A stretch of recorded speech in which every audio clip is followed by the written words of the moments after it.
아버님, 검사 더 받으셔야 해요. 근데 비용 괜찮으시겠어요? 어머니, 간병인은 없으신 거죠? 보호자 없으면 입원은 어렵습니다. 정신이 멀쩡해도 돈이 없으면 끝납니다. 노인의 삶을 수십 년 동안 지켜본 한 노년의학과 전문의는 단언합니다. 병이 사람을 쓰러뜨리는 게 아닙니다. 돈이 없는 상태에서 병이 오면 치료는커녕 침대에서 일어나는 것조차 불가능해집니다. 약값, 병원비, 간병인 비용 모두 돈입니다. 그런데 통장에 잔고가 없다면 노후는 곧 생존 투쟁으로 바뀝니다. 슬프지만 현실입니다. 돈이 없는 노인은 사람 취급을 받지 못합니다. 지금 당신이 준비하지 않으면 오늘 이야기하는 이 6가지 순간이 바로 내일 당신의 현실이 됩니다. 하지만 늦지 않았습니다. 영상 마지막에 노년에 돈을 모을 수 있는 방법을 말씀드릴 테니 무조건 끝까지 시청하시기 바랍니다. 구독, 좋아요, 알림 설정하시면 시작하겠습니다. 늙어 돈 없을 때 비참해지는 첫 번째 순간은 평생 살던 집에서 나와야 할 때입니다. 그 집은 단순한 콘크리트 구조물이 아닙니다. 아이들 울음소리, 가족의 웃음, 아내의 된장국 냄새, 내가 손수 박은 못 하나까지 모든 인생이 거기 있었습니다. 그런데 어느 날 돈이 바닥나자 그 집에서 나와야 한다는 말이 들려옵니다. 관리비가 밀리고 보험료는 연체되고 냉장고는 텅 비어가고 전기마저 끊길 위기. 결국 결심합니다. 이 집 팔아야겠구나. 평생 지켜온 공간을 떠나는 순간 사람은 단지 주소지를 옮기는 것이 아니라 자신의 역사 한 줄을 스스로 지우는 겁니다. 내 손으로 꺼내는 이삿짐 하나하나가 가슴을 찢고 현관문 손잡이를 마지막으로 잡을 때 손이 떨립니다. 몇십 년을 살았던 집인데 마지막 인사는 너무 허망합니다. 누구 하나 배웅해주는 이도 없습니다. 부산 해운대에 살던 76세 한영옥 씨는 남편과 함께 34년을 같은 아파트에서 살았습니다. 남편이 돌아가신 뒤에도 그는 그 집을 떠나지 않았습니다. 하지만 남은 건 소득 없는 노년과 자식에게 폐 끼치기 싫은 체면뿐이었습니다.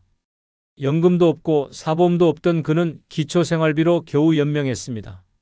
하지만 매달 쌓이는 관리비와 각종 고지서를 감당할 수 없었습니다. 결국 공인중개사 문을 두드렸습니다. 집 좀 봐주세요. 처음엔 말이 잘 나오지 않았습니다. 집이 팔릴까 두려우면서도 팔리면 갈 곳이 없다는 현실이 더 무서웠습니다.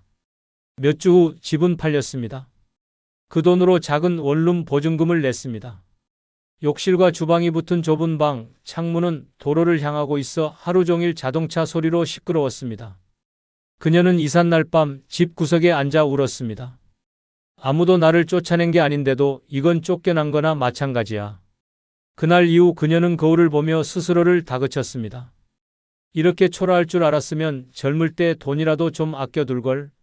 하지만 그 돈은 이미 자식 뒷바라지와 생활비로 사라진 지 오래였습니다. 한 씨는 그 뒤로도 버릇처럼 아파트 단지를 지나갈 때마다 고개를 돌렸습니다. 그 집이 눈에 들어올까 두려워서입니다. 친구에게도 그 동네를 지나갈 일이 생기면 미리 그쪽은 피해서 가자고 말했습니다. 마음속에 그 집은 여전히 그녀의 전부였습니다. 하지만 이제 갈 수 없는 곳이 되었습니다. 돈이 없으면 집은 재산이 아니라 짐이 됩니다. 세금이 무겁고 관리비가 괴롭습니다. 결국 평생 지켜온 보금자리를 내 손으로 떠나야만 합니다. 이 순간 사람은 한순간에 낯선 세계로 밀려납니다. 거기엔 추억도 체면도 익숙함도 없습니다. 단지 하루하루 버티는 일상만 있을 뿐입니다. 늙어 돈 없을 때 가장 비참한 순간은 내가 만든 공간에서조차 나를 거부할 때입니다. 집은 사람의 정체성입니다. 그런데 그 집이 내 손에서 떠나는 순간 사람은 존재 자체를 잃게 됩니다. 그것이 바로 노년의 잔인한 현실입니다. 늙어 돈 없을 때 비참해지는 두 번째 순간은 자식 눈치 보며 살아야 할 때입니다. 내 집인데도 냉장고 하나 열면서 이거 먹어도 되나? 눈치를 봐야 하고 내 인생인데도 하루 일과를 자식 기분에 맞춰야 하는 순간 그때부터 노인은 사람이 아니라 민폐로 전락합니다. 더 이상 부모가 아니라 부담이 됩니다. 돈 없는 노인은 자식에게 의존할 수밖에 없습니다. 하지만 그 의존이 오래될수록 자식의 표정은 변하고 말투는 차가워지고 결국엔 한숨과 눈총으로 바뀝니다. 이것은 무너지는 가족의 시작이며 노년 자존심이 바닥까지 추락하는 지점입니다. 문제는 자식들이 직접적으로 말하지 않아도 그 분위기를 노인은 너무 잘 압니다. 엄마, 전기세 많이 나왔어요. 한마디에 움찔하고 이번 달은 외식 좀 줄이자는 말에 스스로 조심합니다. 그러다 돈 좀 들어올 때까지 며칠만 친정가 있으면 안 돼요? 라는 말이 나오면 그땐 마음이 완전히 부서집니다. 돈이 없다는 이유만으로 자식 집에서조차 임시 거주자 취급을 받는 것입니다. 이런 상황이 반복되면 노인은 더 이상 부탁도 못합니다. 아파도 말 안 하고 보고 싶은 손주 얼굴도 멀리서만 바라봅니다. 자식에게 폐 끼치지 않으려고 하루 종일 방 안에만 있습니다. 밥도 혼자 먹고 TV 소리도 줄이고 눈에 안 띄려고 조용히 움직입니다. 결국 집안에 있어도 투명인간이 되고 맙니다. 경상남도 거제에 사는 최경자 씨는 73세입니다. 몇 해 전 남편의 장례를 치르고 난 뒤 가진 돈이 거의 바닥나 큰딸 집에 잠시 지내게 됐습니다. 처음엔 딸도 사위도 따뜻했습니다. 엄마 여기 오래 있어요. 저희가 모실게요. 그렇게 시작된 동거는 3개월을 넘기면서 서서히 틀어지기 시작했습니다. 처음엔 사위의 표정이 굳더니 점점 딸마저 말이 줄었습니다. 엄마, 혹시 다음 달부터 요양원도 한번 생각해보면 어떨까요? 그 말에 최 씨는 밤새 울었습니다. 결국 그녀는 아파트 근처 원룸을 얻어 혼자 살게 됐습니다. 가스레인지도 없는 방이었지만 딸 눈치 안 보면서 밥 먹는 그 공간이 더 편하다고 했습니다. 혼자 컵라면을 먹으며 이게 진짜 내 밥이구나 속으로 중얼거렸습니다. 자식이 밉진 않지만 자식에게 의존했던 자신의 지난날이 더 밉다고 했습니다. 돈이 없으면 자식과의 관계도 무너집니다. 애틋함은 사라지고 서로의 삶을 침범하지 않으려는 거리만 생깁니다. 그 거리는 결국 같이 살 수 없는 간격이 되고 부모는 점점 말수가 줄고 마음도 다치게 됩니다. 늙어 돈 없으면 자식에게도 당당할 수 없습니다. 자식이 효자든 아니든 돈 앞에선 인간관계가 무너집니다. 사랑도 정도 결국엔 경제 위에 서 있어야 지켜집니다. 자식 눈치 안 보고 같이 식사하며 웃을 수 있으려면 부모에게도 최소한의 경제력이 있어야 합니다. 늙어 돈 없다는 건 단지 가난한 게 아니라 자식 앞에서조차 작아지는 인생을 사는 것입니다. 이보다 더 서러운 노후는 없습니다. 늙어 돈 없을 때 비참해지는 세 번째 순간은 명절 아침 갈 데 없이 혼자 밥 먹을 때입니다. 이 순간은 잊으려 해도 잊히지 않습니다. 해마다 돌아오는 명절인데도 그날 아침 밥상 앞에 나 혼자 앉아 있다는 사실 하나로 인생 전체가 실패처럼 느껴집니다. TV에서는 설날 특집이라며 온 가족이 모여 웃는 모습을 내보내지만 내 방엔 정적만 가득합니다. 전기밥솥에 하루 전 남은 밥을 데워 대충 김 한 장 올려 먹고 국도 없이 물로 넘깁니다. 이게 내가 쌓아온 인생의 끝이라니 자괴감이 목까지 차오릅니다. 가장 참을 수 없는 건 자식들이 나를 잊은 게 아닙니다. 연락은 옵니다. 엄마, 이번 명절은 못 갈 것 같아요. 아버지, 코로나 때문에 차례는 나중에 지낼게요. 말은 그럴듯합니다. 하지만 알고 있습니다. 그 말 뒤엔 모시기 부담스럽다는 진심이 숨어 있다는 걸.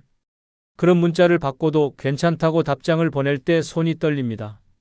나도 사람인데, 나도 부모인데 왜 이리 초라한 신세가 됐는지 억울하고 서글픕니다.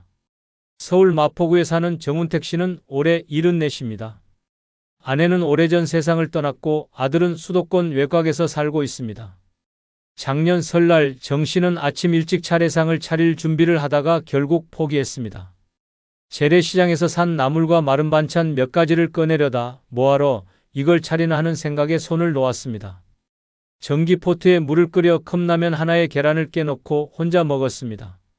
식탁 위엔 성냥감만한 액자 하나, 아내의 영정사진만 놓여 있었습니다. 그날 오후 동네에 사는 노인 한 분이 전을 나눠주겠다며 찾아왔습니다. 정 씨는 눈물이 터질까 봐 문만 열고 감사합니다 하고 황급히 닫았습니다.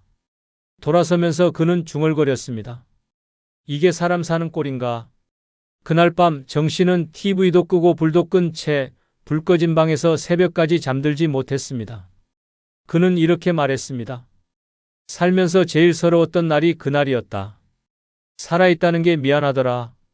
명절 아침에 느끼는 고립감은 평소의 외로움과는 다릅니다.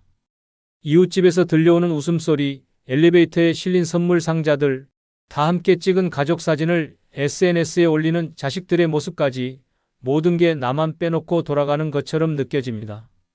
그날 하루는 시간도 느리게 갑니다. 하루 종일 TV만 보다가 저녁엔 전파사처럼 깜빡이는 네온사인 불빛을 보며 스스로를 위로합니다. 괜찮아. 오늘만 넘기면 되니까. 하지만 그 하루가 사람을 무너뜨립니다. 돈이 있었다면 음식 몇 가지라도 사서 지인들과 식사라도 할 수 있었을 것입니다. 작은 여행을 떠나 혼자라도 바다를 볼 수 있었을지도 모릅니다. 최소한 나 자신에게 오늘도 괜찮은 날이라고 위로할 여유가 있었을 것입니다. 하지만 돈이 없으면 외로움은 가난을 타고 더 깊어지고 자존심은 부서진 그릇처럼 조각납니다.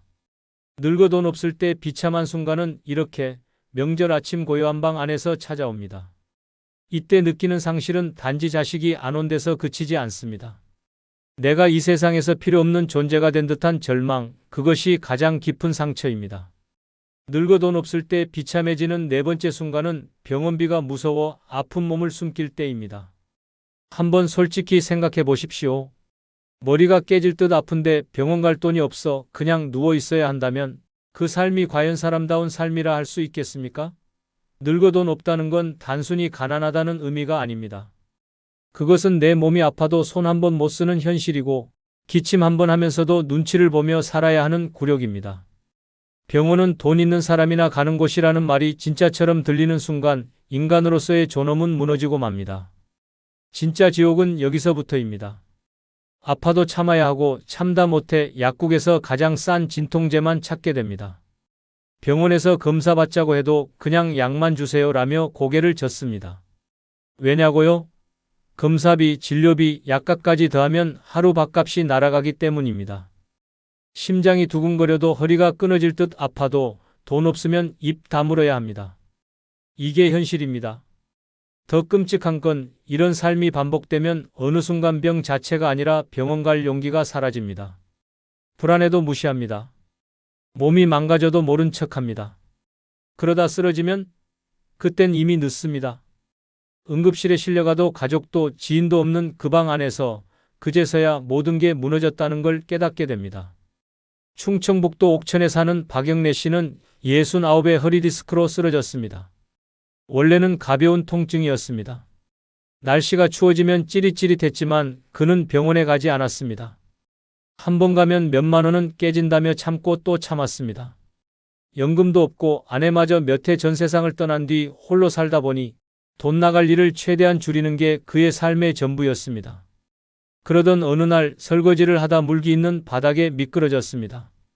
허리가 완전히 꺾이며 그대로 거실에 쓰러졌고 몸을 가눌 수 없었습니다. 휴대폰은 멀리 있었고 전화할 사람도 마땅치 않았습니다. 그는 이틀을 거실 바닥에서 버텼습니다. 밥도 물도 없이 몸은 점점 굳어가고 있었습니다. 그렇게 48시간을 지나고 나서야 이웃 주민이 찾아왔고 구급차에 실려 병원으로 옮겨졌습니다. 의사는 말했습니다. 지체하지 않고 병원에 왔다면 단순한 물리치료로 끝났을 겁니다. 그런데 지금은 수술도 어렵고 회복도 장담할 수 없습니다.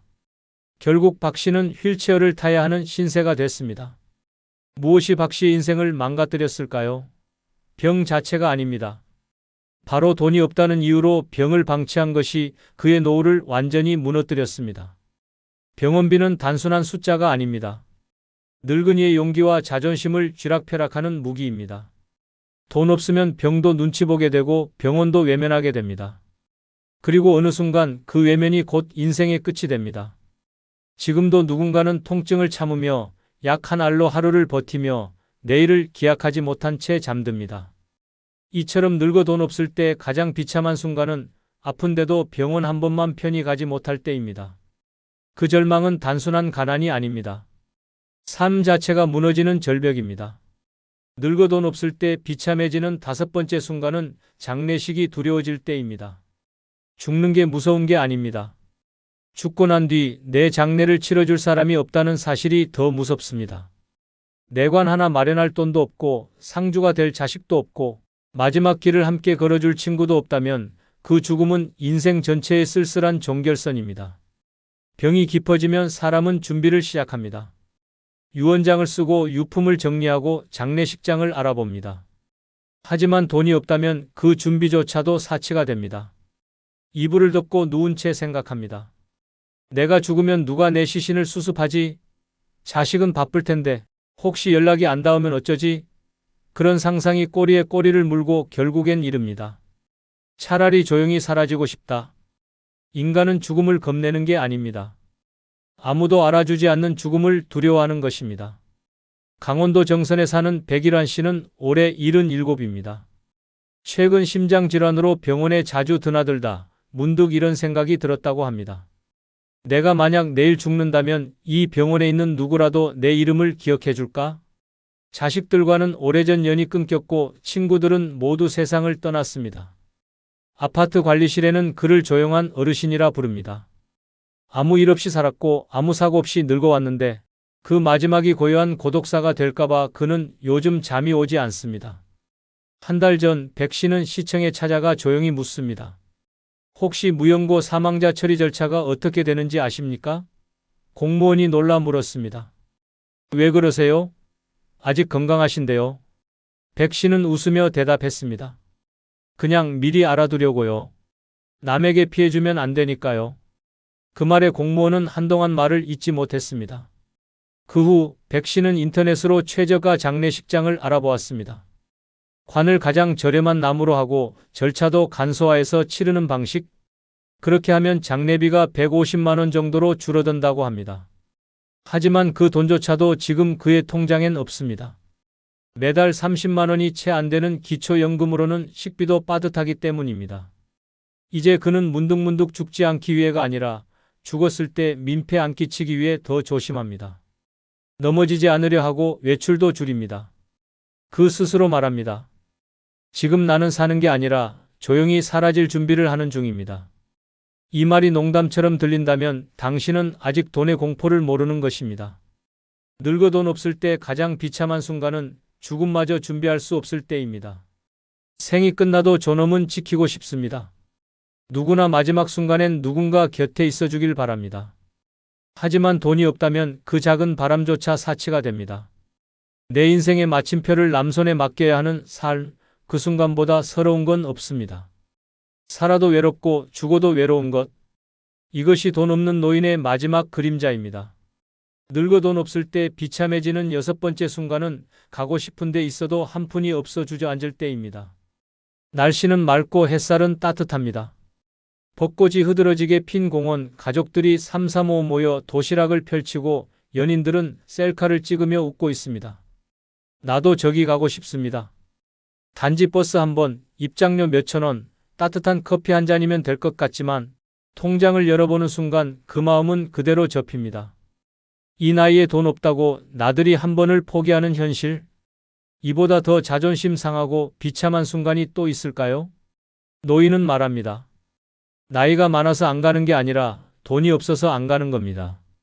몸이 불편해도 마음은 여전히 어디론가 떠나고 싶습니다. 봄엔 꽃을 보고 싶고 여름엔 바다 냄새를 맡고 싶습니다. 사람들 틈에 섞여 웃고 간식 하나 사 먹으며 나도 살아있다는 감정을 느끼고 싶습니다. 그런데 돈이 없습니다. 단 돈 10,000원이 없어 그 욕구는 늘 미뤄지고 그 기다림은 점점 체념으로 바뀌어갑니다. 대구 수성구에 사는 75세 김정임 씨는 3년째 대구 근처 불로동 꽃단지를 한 번도 가지 못했습니다. 딸이 그곳으로 꽃놀이를 간다고 사진을 보내오면 그녀는 예쁘다, 잘 다녀와라고 답하지만 속으로는 찢어지는 심정입니다. 그곳은 버스로 왕복 2번이면 되는데 그날 하루 식비가 빠듯해 그냥 소파에 앉아 TV로 꽃 구경을 대신합니다. 심지어 손주가 할머니도 같이 가요 말해도 그녀는 웃으며 말합니다. 할머니는 집이 편해. 그 말은 진심이 아닙니다. 돈이 없을 뿐입니다. 몇 해 전 동네에서 친구들과 봄소풍 이야기가 나왔을 때도 그녀는 가장 먼저 말을 끊었습니다. 난 무릎이 안 좋아서 못 가. 그 말 뒤엔 누구도 묻지 않았습니다. 하지만 그날 밤 김 씨는 오래된 서랍에서 수첩 하나를 꺼냈습니다. 언젠가 직접 손으로 써둔 가보고 싶은 곳 10군데. 해운대, 경복궁, 속초, 합천영상 테마파크 하나도 못 가봤습니다. 이유는 단 하나, 돈이 없어서입니다.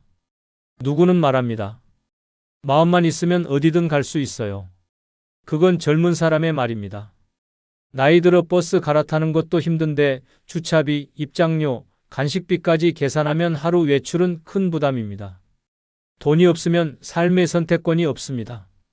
가고 싶은 곳, 먹고 싶은 것, 하고 싶은 모든 것 앞에 포기라는 단어가 붙습니다. 그게 매일 반복되면 사람은 점점 무기력해지고 마침내 바람조차 갖지 않게 됩니다. 삶은 움직임입니다. 마음이 가는 곳으로 몸도 따라가야 살아있는 기분이 듭니다. 그런데 돈이 없으면 마음은 갇히고 몸은 굳어집니다. 그게 하루, 한 달, 몇 년을 이어지면 결국 한계가 옵니다. 나가는 법을 잊고 느끼는 법을 잊고 결국에는 사는 법 자체를 잊어버립니다. 늙어 돈 없을 때 가장 비참한 순간은 단지 커피 한 잔 마시고 싶은 마음을 참고 가고 싶은 길을 멀리서 바라만 봐야 할 때입니다. 그때 느껴지는 박탈감은 단순한 아쉬움이 아닙니다. 살아있다는 존재감마저 부정당하는 철저한 무력감입니다. 이보다 더 가혹한 노후는 없습니다. 지금이라도 늦지 않았습니다. 노년에 돈이 없다고 주저앉기만 한다면 남은 생은 계속 무너질 뿐입니다. 적게 벌어도 확실히 모으는 습관이 중요합니다. 첫째, 매달 일정 금액을 무조건 먼저 저축하십시오. 5만 원이든 3만 원이든 통장에서 따로 빼두는 것만으로도 자신감이 생깁니다. 둘째, 지출을 기록하십시오. 자신이 어디에 새고 있는지를 알아야 틀어막을 수 있습니다. 셋째, 자식에게 퍼주지 마십시오. 지금은 내가 살아야 할 때입니다. 넷째, 단기 알바나 돌봄 일자리, 재택 업무 등 소액 수입이라도 끊기지 않게 이어가야 합니다. 마지막으로 모든 도움을 거부하지 마십시오. 복지제도, 무료 혜택, 공공서비스도 내 권리입니다. 늦었지만 지금 시작하면 됩니다. 늙어도 내 힘으로 사는 삶, 그 자존심을 되찾는 길은 지금도 열려 있습니다. 검사는 꼭 하셔야 합니다. 근데 비용이 좀 부담되실 텐데요. 간병인 없으면 입원은 어렵습니다. 혼자 계시는 거 맞으시죠? 이 말 남의 얘기 같죠? 하지만 어느 날 당신이 그 병실에 혼자 누워서 듣게 될 수도 있습니다. 몸이 아픈 건 견딜 수 있습니다. 그런데 돈이 없다는 이유로 치료도 못 받고 입원도 거절당하는 그 순간 사람은 환자가 아니라 짐이 됩니다. 한 노년 전문의는 단언합니다. 병이 사람을 죽이는 게 아닙니다. 돈이 없으면 병보다 자존심이 먼저 죽습니다. 진료실 앞에서 작아지고 약값 걱정에 진단을 미루고 침대 대신 집 안구석에 누워버리는 삶. 지금 당신이 준비하지 않으면 오늘 이야기하는 5가지 초라한 순간이 당신에게 내일 찾아옵니다. 하지만 늦지 않았습니다. 이 영상 마지막에 지금부터 당장 돈을 모으는 실질적인 방법을 알려드립니다. 당신의 노후를 지킬 방법이니 영상을 무조건 끝까지 보시기 바랍니다. 지금 구독과 좋아요, 알림 설정 눌러주시면 시작하겠습니다. 70살 넘어 돈 없을 때 가장 초라해지는 첫 번째 순간은 내 자식에게 무시당하는 순간입니다. 그동안 자식 위해 희생한 세월이 몇십 년인데 어느 날부터 자식의 눈빛이 바뀝니다. 아버지, 그 얘기는 그만 좀 하세요. 엄마, 이제 좀 조심하세요. 한때는 내 품에서 울던 아이들이 지금은 내 숨소리조차 귀찮아하는 눈빛을 보냅니다. 그때 깨닫습니다. 돈 없는 부모는 조언도 걱정도 관심도 전부 잔소리가 된다는 걸. 인생을 다 바쳤던 존재에게 뒷모습을 돌려지는 그 순간 인간은 가장 초라해집니다. 자식의 말투가 달라지기 시작하는 건 아주 작은 계기입니다. 밥값을 자주 내주지 못하고 병원비를 손 벌리게 되고 손주 용돈을 챙기지 못하는 시점부터입니다. 처음엔 미안한 눈치였던 자식도 시간이 흐르면 당연하다는 표정으로 바뀝니다. 이번 달도 도와줘야 하나? 라는 눈빛. 이래서 같이 살기 싫었다는 뉘앙스. 말로 하지 않아도 느껴지는 그 거리감이 가슴을 찢습니다. 자식은 부모가 무너지기 전까지는 절대 눈치채지 못합니다. 그만큼 부모는 자식 앞에서 버티려 애씁니다. 돈이 없다는 말 대신 괜찮다는 말로 꾸역꾸역 하루를 넘깁니다. 그런데 어느 순간부터 그 자존심조차 무의미해집니다. 자식의 차가운 시선 앞에서 목소리를 내는 것조차 주저하게 되고 결국 침묵 속에 갇히게 됩니다. 그 침묵은 체념이 되고 체념은 외로움이 되며 외로움은 결국 삶을 갉아먹습니다. 무너지는 건 물질이 아니라 관계입니다. 돈이 없다는 이유로 부모의 말은 무게를 잃고 존재는 점점 투명해집니다. 생일이 되어도 연락 한 통 없는 자식, 아플 때 아무 말 없이 병원에서 혼자 기다리는 부모. 이게 지금 이 땅의 70대 이상이 마주한 현실입니다. 돈이 없다는 건 단지 가난한 것이 아닙니다. 내가 키운 자식에게조차 외면당하는 절망의 이름입니다. 경기도 성남에 사는 74세 윤명자 씨의 이야기입니다. 윤 씨는 남편 없이 혼자 두 아들을 키우며 평생 식당 일을 해왔습니다. 새벽마다 시장에서 장을 보고 하루 종일 그릇을 닦고 불 앞에서 서며 몸을 망가뜨렸습니다. 자식 둘은 서울로 대학을 보냈고 결국 좋은 직장도 들어갔습니다.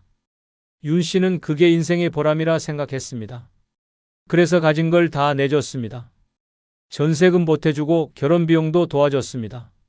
남은 건 허리디스크와 집 한 칸 없는 몸뿐이었습니다. 처음엔 자식들도 자주 찾아왔습니다. 명절이면 함께 밥을 먹었고 손주들도 웃으며 안겼습니다. 하지만 몇 해 전부터 조금씩 달라졌습니다. 둘째가 결혼하고부터는 집에 오는 일이 줄었고 첫째는 해외 출장이 잦다며 매번 연락만 했습니다. 그러던 중 윤 씨가 무릎 관절 수술을 받게 됐습니다. 병원비가 180만 원. 마땅한 수입이 없는 윤 씨는 큰맘 먹고 첫째에게 전화를 걸었습니다. 엄마, 미안한데 요즘 나도 빠듯해서. 그 한마디에 윤 씨는 아무 말도 하지 못했습니다. 그날 밤 혼자 쌀을 씻으며 눈물을 흘렸습니다. 수술은 결국 미뤄졌고 다리가 아프면 방석을 두 겹 깔고 앉았습니다. 얼마 후 생일이 찾아왔습니다. 핸드폰 알림에는 둘째 아들의 이름만 조용히 떠 있었습니다. 메시지는 딱 두 줄이었습니다. 엄마, 생일 축하해요. 다음에 봐요. 선물도 전화도 없었습니다. 그날 윤 씨는 미역국도 끓이지 않았습니다. 며칠 후 가까운 이웃이 말했습니다. 큰아들이 그렇게 잘 나간다더니 왜 어르신은 늘 혼자예요?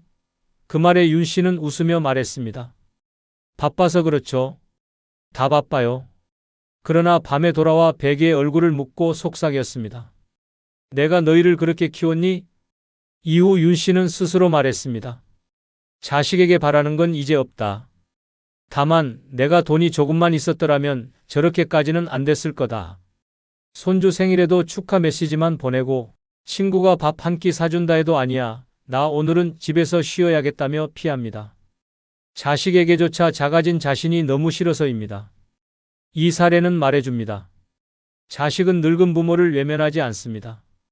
단 돈 없는 부모를 외면할 뿐입니다. 그리고 그 외면의 순간 사람은 가장 초라해집니다. 70살이 넘어서까지 자식 앞에서 고개를 들 수 없게 만드는 세상. 그것이 지금 우리 노인들의 진짜 현실입니다. 70살 넘어 돈 없을 때 가장 초라해지는 두 번째 순간은 마트 계산대 앞에서 물건을 다시 내려놓을 때입니다. 장바구니엔 고작 몇 개뿐이었습니다. 두부 한 모, 바나나 한 송이, 라면 한 봉지, 그리고 마지막에 넣은 참기름 소병 하나.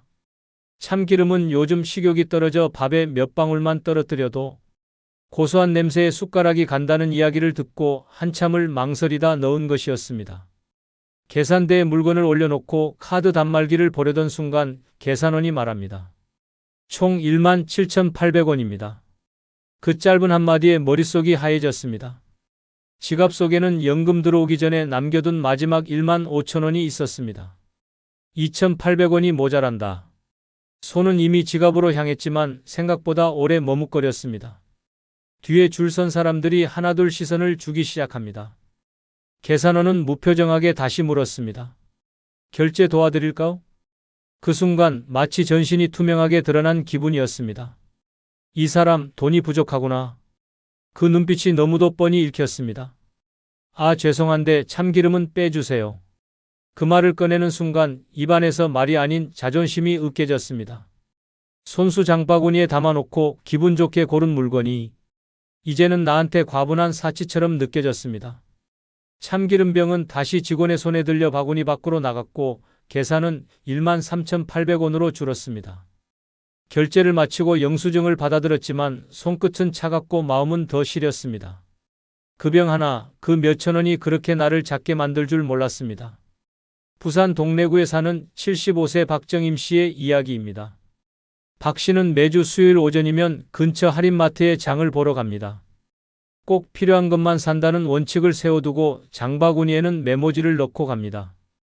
계란 19, 우유, 시금치, 콩나물, 고등어 한 마리까지 예산 2만 원. 그날도 마찬가지였습니다. 장을 다 보고 계산대로 향하는 길에 진열대 앞에서 잠시 멈췄습니다. 평소에 먹고 싶었던 카스테라가 50% 할인 중이었습니다.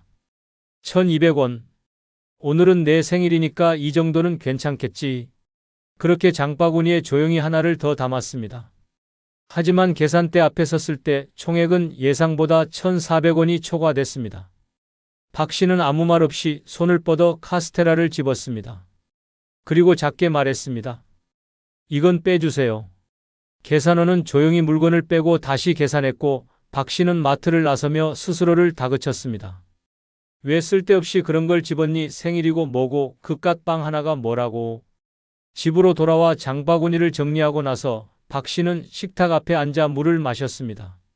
미역국도 없고 케이크도 없는 생일이지만 그건 괜찮았습니다. 하지만 계산대 앞에서 빵 하나 내려놓는 그 순간 사람으로서의 자존감도 함께 내려놓은 것 같았다고 했습니다. 그날 밤 박 씨는 작은 수첩에 이렇게 적었습니다. 다음 달엔 꼭 여유있게 카스테라 하나 사 먹자. 내 생일이니까. 70살 넘어 돈 없을 때 가장 초라해지는 세 번째 순간은 친구들이 모이는 자리에 못 나갈 때입니다. 예전에는 누가 부르면 먼저 나섰습니다. 그래, 밥 한 끼 하자. 언제 얼굴 좀 보자. 그 말만으로도 가슴이 설렜고 옷장에서 옷 고르며 웃던 시절이 있었습니다. 하지만 이제는 다릅니다. 모임이 있다고 연락이 와도 마음이 먼저 움츠러듭니다. 밥값, 교통비, 커피값 그냥 앉아 있어도 돈이 드는 자리에 지갑 속 상황부터 떠오릅니다. 결국 핑계를 댑니다. 몸이 좀 안 좋아서, 병원 예약이 있어서, 그러나 사실은 돈이 없어서입니다. 자존심을 지키기 위해, 체면을 지키기 위해 그 자리를 피하는 겁니다. 한두 번 모임을 거절하면 친구들도 눈치챕니다. 연락이 뜸해지고 언젠가부터는 단체 카톡방에서도 말이 줄어듭니다. 그들끼리 다녀온 여행 사진, 맛집 사진이 올라와도 나는 이모티콘 하나만 눌러줍니다. 좋겠다는 말조차 쓰기 어렵습니다. 부러움보다 초라함이 더 앞섭니다. 마음 한구석이 이렇게 외로울 수 있구나. 늙어서 처음으로 뼈저리게 느낍니다. 모임이 단지 밥 먹는 자리가 아닙니다. 오랜 세월 쌓아온 우정이고 외로움을 잊게 해주는 유일한 시간이며 내가 아직 사람들과 연결되어 있다는 증거입니다. 그런데 돈이 없다는 이유 하나로 그 마지막 사회마저 멀어지면 사람은 점점 고립됩니다. 갈 수 있는데 안 가는 것과 가고 싶은데 못 가는 것은 하늘과 땅 차이입니다. 그리고 후자는 자존심을 조용히 갉아먹습니다. 전라남도 순천에 사는 75세 최영호 씨의 이야기입니다. 최 씨는 예전 고등학교 친구들과 매달 한 번씩 점심 모임을 했습니다. 각자 은퇴했지만 친구들과 만나 웃고 떠드는 그 시간만큼은 젊은 시절로 돌아간 듯한 기분이었습니다. 모임 장소는 번갈아 바뀌었고 식사는 대부분 2만 원에서 3만 원 선이었습니다. 문제는 최 씨가 갑작스레 퇴직 후 보험해약까지 하며 생활이 어려워졌다는 점이었습니다. 국민연금으로 들어오는 돈은 고작 48만 원. 집도 전세로 살고 있어 월세처럼 관리비를 내야 했습니다. 전기세, 약값, 식비를 빼고 나면 손에 쥐는 게 없었습니다. 그렇게 2달 연속 모임에 빠졌습니다. 친구들은 처음엔 걱정하며 전화를 했습니다. 몸 안 좋냐? 요즘 왜 안 나오냐? 그때마다 최 씨는 웃으며 둘러댔습니다. 무릎이 좀 아파서 다음 달엔 꼭 나갈게. 세 번째 달 모임이 또 잡혔습니다. 이번엔 모임 장소가 순천 시내의 한 유명한 한정식집이었습니다. 식사비만 2만 5천 원, 커피까지 마시려면 3만 원이 넘을 상황이었습니다. 최 씨는 지갑을 열었다가 닫았습니다. 통장 잔고는 9만 2천 원. 다녀오면 이틀간 식비가 사라질 판이었습니다. 그는 결국 핸드폰을 꺼내 단체 채팅방을 조용히 나갔습니다. 며칠 후 한 친구가 찾아왔습니다. 이젠 진짜 얼굴 좀 보자. 무슨 일 있어? 최 씨는 끝내 말을 못했습니다. 차마 밥값이 없어서 못 나갔다는 말은 나오지 않았습니다. 그날 밤 그는 일기장에 이렇게 적었습니다. 친구가 보고 싶다. 그런데 내 주머니가 자꾸 날 외롭게 만든다. 이후 최 씨는 혼자 밥을 먹으며 친구들의 이야기를 떠올립니다. 여행 사진, 손주 자랑, 부부 동반, 저녁 식사 모두 남의 얘기처럼 느껴집니다. 지금 그에게 가장 무서운 건 병도 외로움도 아닙니다. 바로 나만 빠진 세상이 되어버린 현실입니다. 돈이 없으면 사람들과의 연결이 끊깁니다. 70이 넘은 나이에 친구 자리 하나 못 나가는 초라함. 그건 단지 돈의 문제가 아닙니다. 내가 아직 사람인지 그 질문에 대답할 수 없는 무너진 마음의 문제입니다. 이것이 바로 늙어 돈 없을 때 가장 서럽고 초라한 순간입니다. 70살 넘어 돈 없을 때 가장 초라해지는 네 번째 순간은 살던 집, 재계약을 못해 쫓기듯 나와야 할 때입니다. 이 집 이번에 전세 올려야 할 것 같아요. 1천만 원만 더 올리겠습니다. 집주인의 말이 끝나자 머릿속이 하얘졌습니다. 1천만 원 말은 쉽게 하지만 지금 내 통장에 남은 돈은 120만 원. 병원비도 밀려있고 다음 달 연금까지 한 푼 쓸 수 없는 상황에서 그 돈은 불가능했습니다. 말은 해야 했습니다. 제가 그 돈은 좀 어렵습니다. 집주인은 짧게 대답했습니다. 그럼 이번에 정리하셔야겠네요. 그 짧은 한마디에 내가 살아온 이 집이 더 이상 내 공간이 아니라는 현실이 날카롭게 다가옵니다. 계약서상으론 만기지만 마음으론 쫓겨난다는 기분이었습니다. 가장 치욕적인 건 내 짐을 내가 스스로 빼야 하는 그 과정입니다.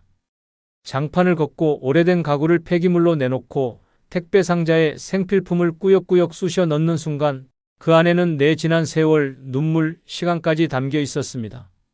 하지만 새 집은 없습니다. 월세 25만 원짜리 반지하 방이 전부입니다. 창문을 열면 벽이 보이고 햇빛도 안 들어오는 그곳에서 그래도 비는 안 맞잖아라며 스스로를 위로하는 게 지금 내 현실입니다. 경기도 용인에 사는 71세 최말선 씨의 이야기입니다. 최 씨는 20년 넘게 살던 연립주택에서 지난달 이사를 나왔습니다. 계약 연장을 앞두고 집주인이 보증금을 2천만 원 올리겠다고 통보해 왔습니다. 연금 외엔 소득이 없는 최 씨에겐 청천벽력이었습니다. 그 돈 어디서 낼 거예요? 자식한테도 이제 못 부탁하겠고. 결국 그는 이삿짐 센터에 전화도 못하고 동네 후배에게 부탁해 이삿짐을 나르기 시작했습니다. 큰 소파는 이사갈 집에 안 들어간다고 버렸고 장롱은 계단에서 긁히며 겨우 나왔습니다. 냉장고는 오래돼서 새 집에선 전기세 폭탄 맞을까봐 놔두고 나왔습니다. 이렇게 내 세월을 이삿짐처럼 버리는구나 싶었습니다. 새로 들어간 집은 좁고 눅눅했습니다. 혼자 겨우 누울 수 있는 작은 방, 주방은 커튼 하나로 가려져 있고 욕실엔 따뜻한 물도 잘 안 나왔습니다. 첫날 밤 최 씨는 바닥에 누워 천장을 바라보다 눈을 감았습니다. 눈물은 흐르지 않았습니다. 대신 이렇게 중얼거렸습니다. 이렇게 초라하게 쫓겨나듯 살아야 하나, 내가 그렇게 잘못 살았나? 며칠 뒤 우연히 동네 시장에서 예전 이웃을 만났습니다. 어르신 요즘 얼굴 안 보이시던데 어디로 이사 가셨어요? 최 씨는 웃으며 말했습니다. 좀 더 조용한 동네로 갔어요. 공기 좋고 조용해서. 하지만 마음속엔 이렇게 말하고 있었습니다. 비싼 보증금 감당 못해서 밀려났어요. 그냥 쫓겨난 거예요. 사람은 집을 잃을 때 삶의 축을 잃습니다. 평생을 버틴 공간에서 돈 한 푼 부족하다는 이유로 쫓기듯 떠나야 할 때 그 감정은 단순한 이사가 아니라 존재가 부정당하는 경험입니다. 내 짐이 문 밖에 나올 때 세상은 이렇게 말하는 듯합니다. 당신 이젠 이 동네 사람 아니야. 70살 넘은 인생이 단 한 줄 계약서에 휘둘릴 때 그 순간 사람이 얼마나 작아질 수 있는지를 뼈저리게 느끼게 됩니다. 이보다 더 초라한 순간은 없습니다. 70살 넘어 돈 없을 때 가장 초라해지는 다섯 번째 순간은 시장에서 가격표만 바라보다 그냥 돌아설 때입니다. 먹고 싶은 게 생겨도 손이 먼저 움직이지 않습니다. 눈은 분명히 멈췄고 마음은 이미 담고 싶은데 발이 저절로 뒤로 물러섭니다. 이거 얼마예요? 한 봉지에 5천 원이에요. 그렇군요. 조금 더 보고 올게요. 그 말은 사실상 안 사요의 다른 표현입니다. 돌아서는 내내 등 뒤에서 상인의 눈치가 느껴지는 것 같고 주변 사람들의 시선이 따갑게 꽂히는 것만 같습니다. 방금 전까지 그냥 구경하던 사람이 아니라 살 돈도 없이 들여다보기만 한 노인으로 보일까봐. 그 생각이 고개를 숙이게 만듭니다. 이게 매일 반복됩니다. 특히 반찬가게 앞에 멈출 때면 더더욱 조기 한 마리, 멸치 한 봉지, 김치 조금. 모두 내 입맛엔 익숙한 것들이지만 가격을 보는 순간 침이 쓱 들어갑니다. 젓가락을 드는 게 아니라 시선을 거두고 발길을 끊는 것이 이 나이의 식사 준비입니다. 장바구니가 가벼울수록 마음이 무거워지고 돈이 없다는 이유 하나로 식욕보다 체면을 먼저 따져야 하는 순간 사람은 가장 초라해집니다. 경기도 안성에 사는 72세 조영불 씨의 이야기입니다. 조 씨는 일주일에 한 번씩 버스를 타고 재래시장에 갑니다. 특별한 건 없습니다. 달걀 한 판, 두부 한 모, 채소 몇 가지. 그것도 매번 계산기를 두드려가며 삽니다. 이날은 명절을 앞둔 토요일이었습니다. 시장은 북적였고 냄새도 풍성했습니다. 생선구이, 잡채, 도라지 무침, 송편까지 손주들 오면 해주고 싶은 게 머릿속에 잔뜩 떠올랐습니다. 조 씨는 조심스레 반찬 가게에 다가갔습니다. 이거 얼마예요? 그건 6,000원이고요. 이건 10,000원이에요. 그 순간 손이 멈췄습니다. 통장에 남은 돈은 43,000원. 전기세 자동이체 날짜도 다가왔고 병원 약값도 남아 있습니다. 조 씨는 잠깐 고민하다 말했습니다.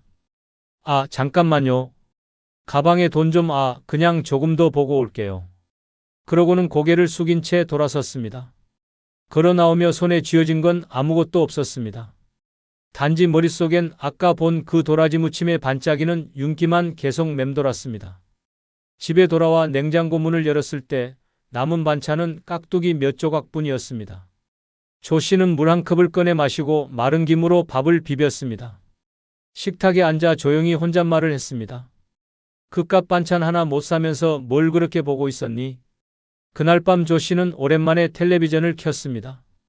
TV 속 요리 프로그램에선 백화점 수산 코너에서 해산물을 고르는 장면이 나왔습니다. 조 씨는 리모컨을 내려놓고 눈을 감았습니다. 소리도 화면도 멀게 느껴졌습니다. 이젠 그냥 구경도 하지 말아야겠다.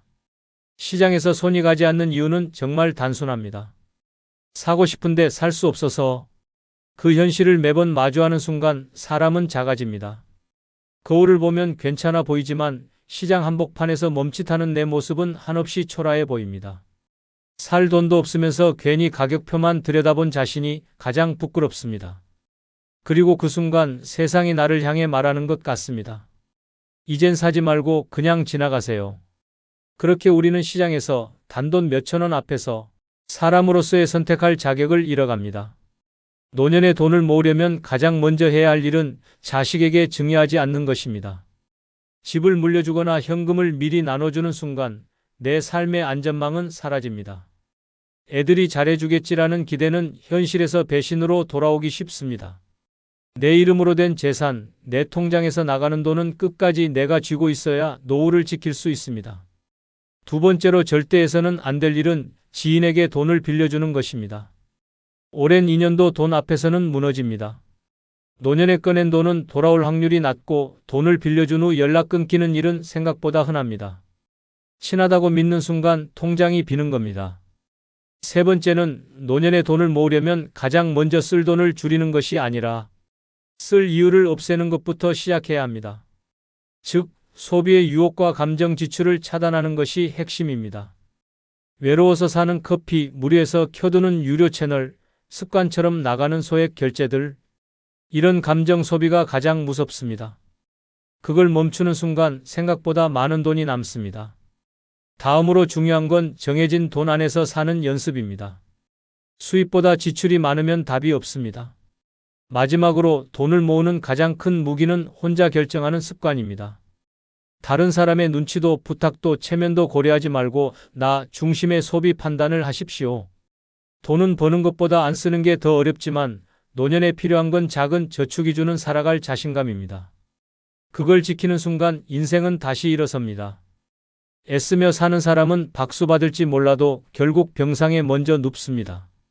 반대로 멈출 줄 아는 사람은 조용히 웃으며 오래갑니다. 같은 나이, 다른 선택. 당신은 어느 쪽에 서시겠습니까? 남을 위해 계속 애쓰며 사라질 것인지, 나를 위해 멈추고 웃을 것인지. 지금 이 순간이 그 갈림길입니다. 오늘 당신이 내린 결심 하나가 앞으로의 10년을 완전히 바꿉니다. 당신이 당신을 위해 살아도 되는 5가지 이유를 분명히 말씀드립니다. 영상을 끝까지 보시면 지금까지의 미련을 단번에 내려놓을 수 있는 결정적 계기가 될 것입니다. 구독, 좋아요, 알림 설정 누르시면 시작하겠습니다. 70세 넘어서도 애쓰며 사는 게 미련한 첫 번째 이유는 남의 시선을 여전히 의식하며 살기 때문입니다. 아직도 남 눈치를 보며 살고 계십니까? 그렇다면 당신은 평생 동안 단 한 번도 내 인생을 살아본 적 없는 사람일 수 있습니다. 지금 거울 앞에 서서 스스로에게 물어보십시오.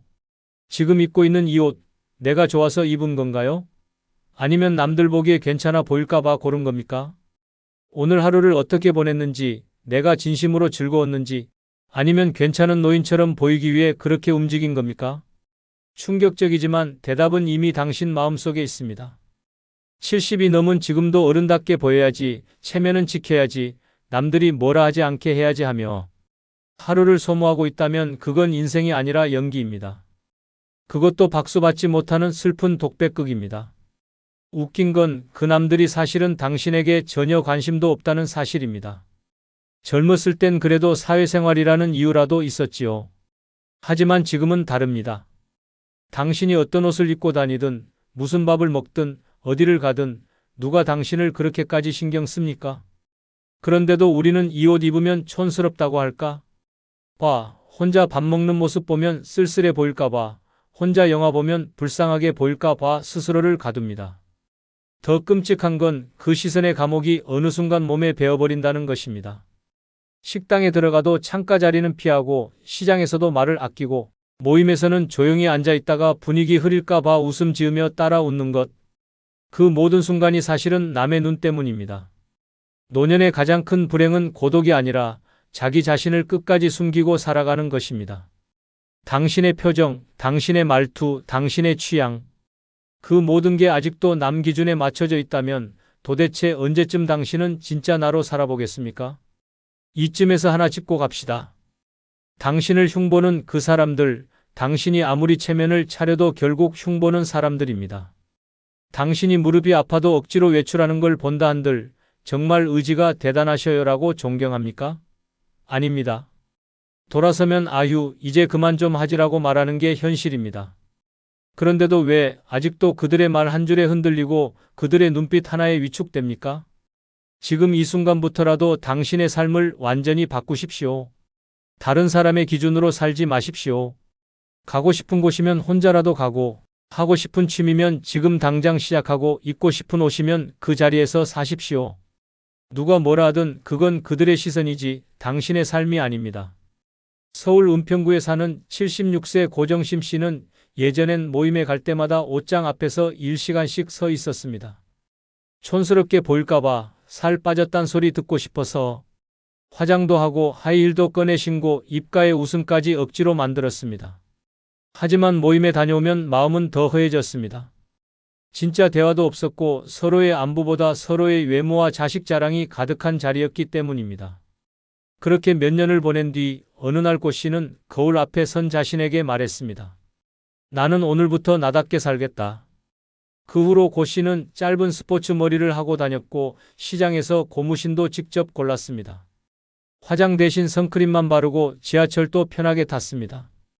그리고 동네 작은 공방에서 도자기 수업을 듣기 시작했는데 거기서 만난 사람들과는 남의 평가가 아닌 자기 이야기를 나누기 시작했습니다. 그때부터 삶이 달라졌어요. 남한테 예쁘게 보일 생각을 버리니까 거울 속 내 모습이 더 따뜻하게 보이더군요. 이게 진짜입니다. 세상 누구도 당신 인생의 감시자가 아닙니다. 당신이 자유로워질 때 비로소 하루하루가 편안해지고 진짜 노년의 기쁨이 찾아옵니다. 남 시선에 맞춘 삶은 가짜 인생입니다. 이제는 진짜 나로 살아야 할 때입니다. 그래야 후회 없이 내 이름 석 자로 인생을 마무리할 수 있습니다. 70세 넘어서도 애쓰며 사는 게 미련한 두 번째 이유는 싫은 사람에게 계속 잘 보이려는 습관을 못 버려서입니다. 사람이 평생을 살아오면서 가장 많이 소모한 감정이 뭔지 아십니까? 바로 눈치입니다. 직장에선 상사 눈치, 집에서는 가족 눈치, 친구 사이에선 체면 눈치. 그렇게 참고 참으며 살아온 인생, 이제야 겨우 내 숨소리대로 살 수 있는 시기가 왔건만 여전히 그 사람 기분 상할까봐 괜히 오해받을까봐 애쓰고 있다면 그것만큼 어리석은 일이 없습니다. 문제는 그 사람이 더 이상 내 인생에 아무 영향도 주지 못하는 사람일 경우가 많다는 점입니다.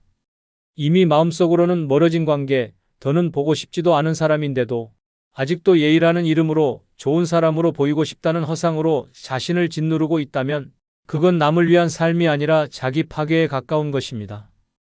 특히 70세가 넘은 시점이라면 남한테 잘 보인다고 남은 인생이 더 풍요로워지는 것도 그들이 내 외로움을 덜어주는 것도 아닙니다. 오히려 그 위선적인 웃음 때문에 집에 돌아와 혼자 괴로워하고 자기 자신을 미워하게 되는 경우가 더 많습니다. 그 누구도 당신을 구원해주지 않습니다. 당신이 스스로를 구해야 합니다. 이제는 분명히 선을 그어야 할 시기입니다. 싫은 사람에게 잘 보이려 하지 말고 불편한 관계를 끊어낼 줄 알아야 합니다. 나이 들수록 인간관계는 줄어들지만 그만큼 선명해져야 하는 법입니다. 나를 진짜 아끼는 사람 한 명만 남아도 충분합니다. 100명의 허울뿐인 관계보다 단 한 명의 진심이 있는 관계가 100배, 1000배 낫습니다. 실제 사례를 하나 소개하겠습니다. 경남 통영에 사는 74세 정태영 씨는 은퇴 후에도 과거 직장 동료들과의 인맥을 끊지 못하고 있었습니다. 마음속으로는 이미 그들과 대화도 잘 통하지 않고 모임이 끝날 때마다 기분이 언짢았지만 수십 년 함께했던 사이라는 이유로 억지로 자리를 지켜왔습니다. 매달 한 번씩 모이는 저녁 식사, 정 씨는 늘 부담을 안고 갔습니다. 밥값을 내는 것도 듣기 싫은 이야기에도 웃는 척하는 것도 고역이었습니다. 어느 날 술자리에서 한 동료가 너 아직도 혼자야? 자식이 뭐라도 좀 해주지 안 됐네라는 말을 무심코 던졌고 정 씨는 그 말에 밤새 잠을 이루지 못했습니다. 자식 이야기에 상처받고 혼자인 삶이 마치 실패인 양 들려서 가슴이 미어졌습니다. 그날 이후 정 씨는 큰 결심을 했습니다. 단체 채팅방을 조용히 나왔고 다음 모임부터는 참석하지 않았습니다. 처음엔 찜찜했지만 한 달, 두 달이 지나자 마음이 편해졌습니다. 그리고 그 시간에 근처 복지관에서 노래교실을 등록했습니다.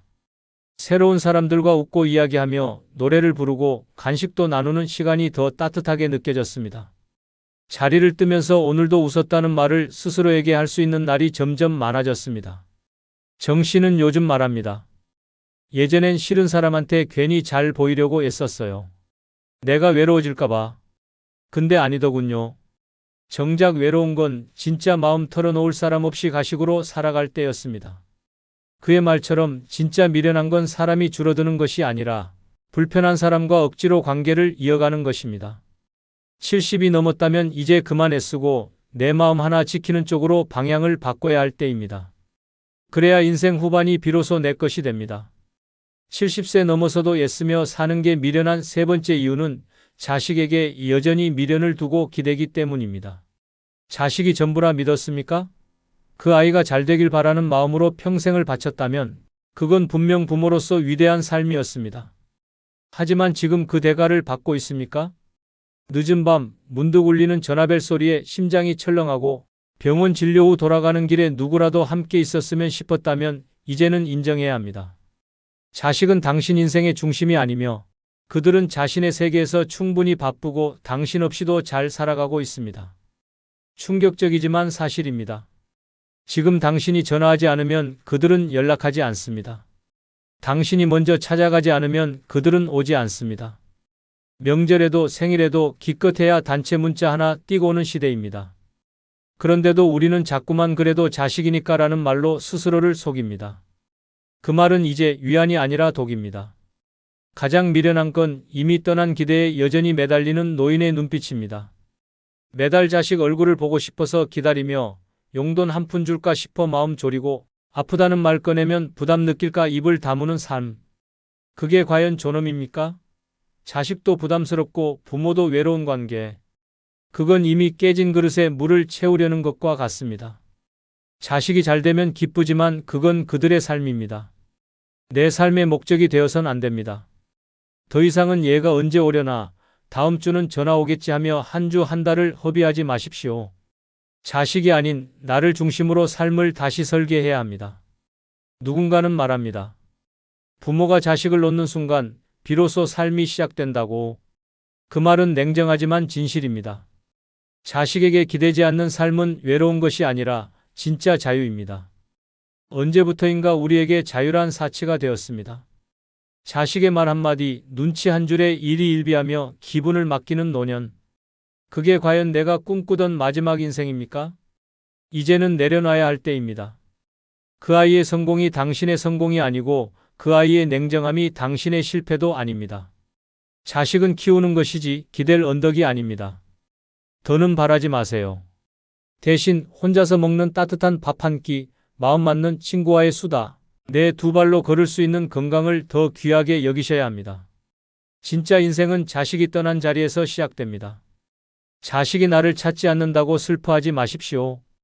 그것은 당신이 부족해서가 아니라 그들이 각자의 삶에 집중하고 있다는 뜻입니다. 그러니 이젠 당신도 자신의 삶에 집중하셔야 합니다.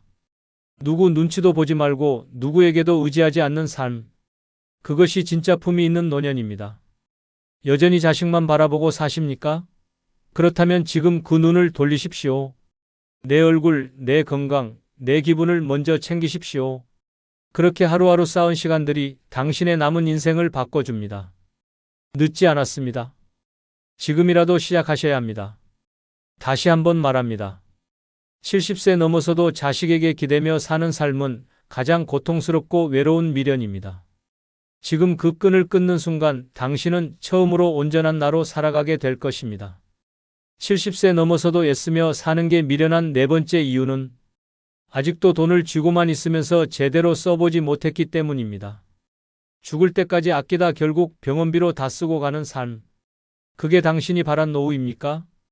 당신의 통장은 지금 누구를 위해 존재하고 있습니까? 자식도 아니고 배우자도 아닌 결국 아무 의미 없는 숫자만 남긴 채 외롭게 사라지는 인생이라면 지금 당장 돈을 쓰는 법부터 다시 배워야 합니다. 슬프지만 대부분의 노인들이 돈을 지키는 법은 잘 압니다. 하지만 행복하게 쓰는 법은 모릅니다. 아끼고 또 아끼고 혹시라도 자식에게 짐이 될까봐 혹은 내일 무슨 일이 생길까봐 불안해서 하루에 1,000원 쓰는 것도 망설이며 삽니다. 그러다 결국 어떻게 됩니까? 쓰지도 못한 돈은 자식이 가져가고 당신은 요양병원에서 가만히 누워 창밖만 바라보게 됩니다. 그 돈 정작 가장 쓸모 있었던 순간에 당신 손을 떠나버린 겁니다. 돈은 지키는 것보다 쓸 줄 아는 사람이 진짜 부자입니다. 이 나이에 아직도 혹시 모를 미래를 위해 물 한 잔도 아껴가며 산다면 그건 준비가 아니라 자기 부정입니다. 70이 넘었다면 이제는 남은 인생을 위태롭게 지키는 것이 아니라 나를 위해 누리는 시간으로 써야 합니다. 지금 안 쓰면 언제 씁니까? 여기 한 할머니의 이야기가 있습니다. 경기 수원에 사는 75세 박영숙 씨는 젊은 시절 미용실을 운영하며 악착같이 돈을 모았습니다. 남편 없이 자식 둘을 키웠고 혼자 힘으로 집도 장만했습니다. 그렇게 40년을 일하고 마침내 노년을 맞았지만 그녀의 하루는 여전히 통장 잔고 확인으로 시작됐습니다. 그런데 이상했습니다. 돈은 있었지만 늘 허전했습니다. 몸은 아픈 데가 없는데도 기운이 없었고 집안은 조용한데도 늘 마음이 무거웠습니다. 자식들은 바쁘고 친구들은 하나둘 세상을 떠나면서 그녀는 점점 숫자에만 집착하게 됐습니다. 통장에 몇백이 늘어나도 기쁘지 않았고 가끔 카드 결제를 하면 죄책감부터 들었습니다. 이 돈 자식에게 남겨줘야지. 내가 아끼고 있어야지. 그게 그녀의 신념이었습니다. 하지만 어느 날 갑작스러운 고혈압 쇼크로 쓰러진 그녀는 병원 응급실에서 깨달았습니다. 내가 죽을 수도 있었는데 이 돈이 무슨 소용이야? 그날 이후 박 씨는 삶의 태도를 완전히 바꿨습니다. 일주일에 한 번은 꼭 외식을 하고 카페에서 커피도 시켰습니다. 하고 싶었던 자수와 꽃꽂이를 배우기 시작했고 이따금 혼자 여행도 다녔습니다. 그리고 자신의 생일엔 스스로에게 10만 원짜리 케이크를 사주며 말했습니다. 이게 내 생애 최고의 소비다. 그녀는 요즘 말합니다. 돈이 많아도 그 돈을 내가 못 쓰면 그건 내 돈이 아닙니다. 내가 웃을 수 있을 때, 내가 건강할 때, 내가 손으로 그 돈을 써야 진짜 내 겁니다. 당신도 똑같습니다. 지금 손에 쥐고 있는 그 돈 언제까지 붙들고만 있을 겁니까? 그 돈을 자식에게 다 남긴다고 해도 그들이 진정으로 감사할까요? 아니면 당연히 받을 몫이라고 생각할까요? 이제는 바꿔야 합니다. 돈은 내 인생의 도구입니다. 그걸 지키기 위해 인생을 저당 잡히는 것이 아니라 쓰기 위해 모은 겁니다. 지금 이 순간에도 당신의 삶은 끝을 향해 가고 있고 그 시간은 누구도 되돌려주지 않습니다. 따뜻한 밥 한 끼, 예쁜 옷 한 벌, 마음 끌리는 책 한 권. 그 모든 것을 돈이 있어도 나 자신에게 허락하지 못한다면 그 인생은 철저히 남을 위한 삶입니다. 이제는 자신에게 물어보십시오. 지금 이 돈 나는 정말 나를 위해 쓰고 있는가? 70세 넘은 지금 그 어떤 투자보다 가장 값진 선택은 바로 나를 위해 쓰는 돈입니다. 지금부터라도 아끼지 마십시오. 당신은 이미 평생을 아끼며 살았습니다. 이제는 누려야 할 시간입니다. 70세 넘어서도 애쓰며 사는 게 미련한 다섯 번째 이유는 자신이 아직도 쓸모있는 존재여야 한다고 착각하기 때문입니다. 이제 그만 내려놓으십시오. 당신이 뭔가를 계속 해내야만 가치 있는 존재라고 믿고 있다면 그건 젊을 때의 환상에서 아직 빠져나오지 못한 것입니다. 어르신, 이제는 당신이 뭔가를 해내지 않아도 아무 일도 안 해도 그냥 존재 자체로 충분히 소중한 사람이라는 걸 인정하셔야 합니다. 그런데 많은 분들이 여전히 이렇게 말합니다. 내가 이렇게 늙어도 그래도 누구에겐 도움이 돼야지. 애들한테 짐 되면 안 되니까 끝까지 나 혼자 뭐라도 해야지. 아직은 내가 뭘 해낼 수 있다는 걸 보여줘야 해. 이런 생각이 당신을 지치게 만들고 병들게 만들고 외롭게 만드는 주범입니다. 노년이란 이미 많은 걸 해낸 사람이 비로소 멈출 수 있는 시간입니다. 그런데 왜 아직도 뭔가를 증명하려 합니까? 왜 여전히 자기 목 이상의 짐을 짊어지고 나는 아직 괜찮아, 나는 아직 할 수 있어 라며 자신을 몰아세웁니까? 가장 안타까운 건 그 애씀의 대상이 대부분 가족이라는 사실입니다. 며느리가 힘드니까 내가 밥이라도 해야지. 손주 돌보는 게 내가 할 일이잖아. 자식들 바쁜데 내가 나서야지. 처음엔 사랑으로 시작했지만 어느 순간 그 애씀은 당연한 희생이 되어버립니다. 그리고 어느 날부터는 그들이 감사하지도 않습니다. 고마움은커녕 당신의 수고가 기본 옵션처럼 취급되는 순간이 반드시 옵니다. 그때 당신은 깨닫습니다. 내가 여기서 빠지면 아무도 기억해주지 않겠구나. 서울 중랑구에 사는 77세 남현옥 씨는 손주 둘을 10년 가까이 봐주었습니다. 아침 일찍 일어나 도시락을 싸고 유치원 등원까지 챙기고 아이가 아프면 병원도 함께 갔습니다. 그녀는 늘 말했습니다. 자식들이 바쁘니까 내가 안 나서면 안 되잖아. 그런데 어느 해 겨울 심한 감기로 쓰러졌을 때도 아무도 그녀를 간호해주지 않았습니다.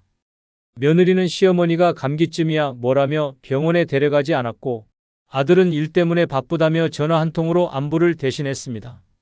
그날 밤 남 씨는 혼자 누운 이불 속에서 조용히 울었습니다. 나는 도대체 왜 이렇게까지 했던 걸까? 그녀는 그때 결심했습니다. 이제부터는 나도 쉬겠다.